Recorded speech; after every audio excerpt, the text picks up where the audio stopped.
Oke teman-teman sekalian, perkenalkan nama saya Ahmad Zulhan. Di sini saya akan berbagi tentang fundamental ilmu ekonomi, yaitu adalah supply and demand. Nah, supply and demand itu apa sih, ya kan? Apakah supply and demand itu adalah sesuatu yang membentuk sebuah ilmu ekonomi, ya kan? Mari kita bahas dan kita bedah dalam video kali ini, ya kan?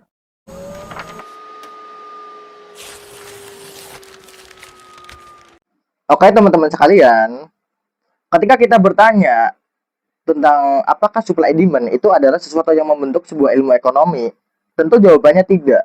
Karena yang membentuk sebuah ilmu ekonomi yaitu adalah scarcity, ya kan, atau kelangkaan. Nah, sedangkan supply and demand atau permintaan dan juga penawaran itu adalah bagian yang krusial dalam sebuah ilmu ekonomi. Karena hampir semua aspek dalam ilmu ekonomi itu berkaitan dengan hukum permintaan dan juga penawaran. Nah, ketika kita mempelajari tentang permintaan dan juga penawaran atau supply and demand itu sama aja dengan kita mempelajari bagaimana cara pasar bekerja, ya kan. Nah, dan juga dengan memahami supply and demand itu bisa memberikan dampak yang positif dalam kehidupan sehari-hari, ya kan. Itulah mengapa memahami supply and demand itu sangat penting. Nah, supply and demand itu apa sih, ya kan? Ketika supply and demand itu bukan sesuatu yang membentuk sebuah ilmu ekonomi, ya kan. Nah, kita bahas dulu yang pertama yaitu adalah permintaan atau demand, ya kan. Nah, jadi permintaan itu adalah aktivitas yang mewakili dari sisi konsumen. Jadi ada berapa banyak barang dan jasa yang konsumen mau dalam berbagai tingkat harga. Sedangkan penawaran atau supply itu adalah aktivitas yang mewakili dari sisi konsumen produsen. Jadi ada berapa banyak barang dan jasa yang penjual dan produsen mau sediakan dalam berbagai tingkat harga. Itulah yang dinamakan dengan permintaan dan juga penawaran. Nah, interaksi keduanya, permintaan dan juga penawaran, itu bisa menentukan jumlah barang dan juga harga di pasar, ya kan. Nah, terus bagaimana sih cara hukum penawaran dan juga permintaan itu bekerja? Oke, teman-teman sekalian, ketika kita berbicara tentang hukum permintaan dan juga penawaran, kita harus paham dulu bagaimana harga itu menentukan permintaan juga penawaran. Begitu juga sebaliknya, kita harus paham bagaimana permintaan dan juga penawaran itu menentukan harga. Oke, kita bahas dulu yang pertama, yaitu adalah bagaimana harga itu menentukan permintaan dan juga penawaran. Nah, hukum permintaan bunyinya itu adalah bahwa suatu harga barang itu memainkan peran penting dalam menentukan permintaan konsumen. Semakin tinggi harganya, maka semakin sedikit konsumen yang akan membeli barang itu. Begitu juga sebaliknya, semakin rendah harganya, maka akan semakin banyak konsumen yang akan membeli barang itu. Contohnya, lu jualan kopi, ya kan, per cup itu harganya 25.000, ya kan. Nah, ketika harganya 25.000, lu bisa jual dalam sehari itu 100 cup. Katakanlah ada sebuah masalah atau isu dalam perkebunan kopi yang membuat kuantitas dan juga ketersediaan kopi itu berkurang. Nah, mau nggak mau harganya itu kan naik, ya kan.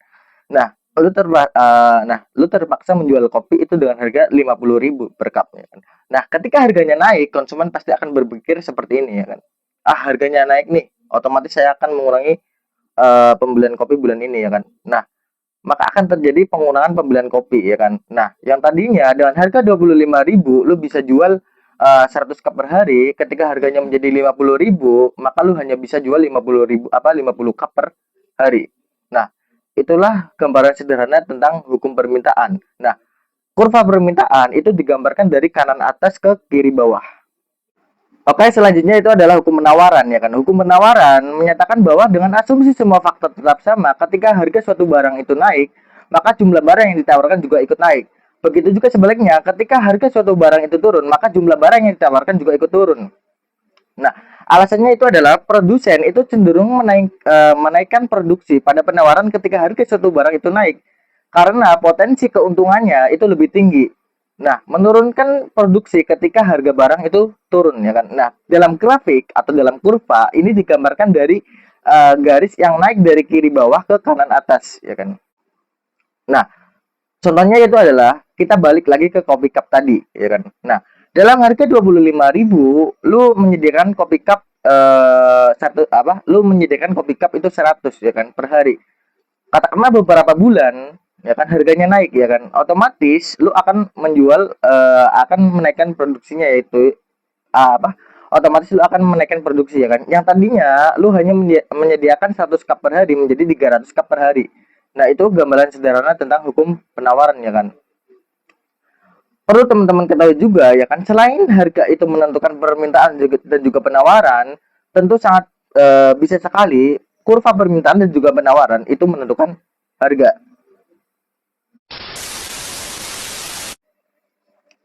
Oke teman-teman sekalian, perlu diketahui bahwasanya selain harga itu menentukan permintaan dan juga penawaran, tentu sangat bisa sekali kurva permintaan dan juga penawaran itu menentukan harga.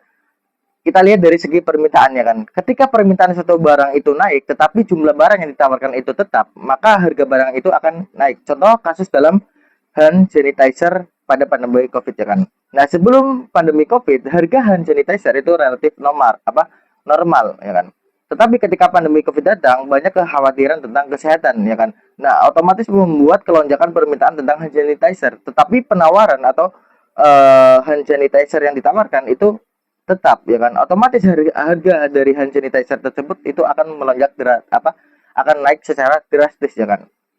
Oke, kemudian kita lihat dari segi penawaran ya kan.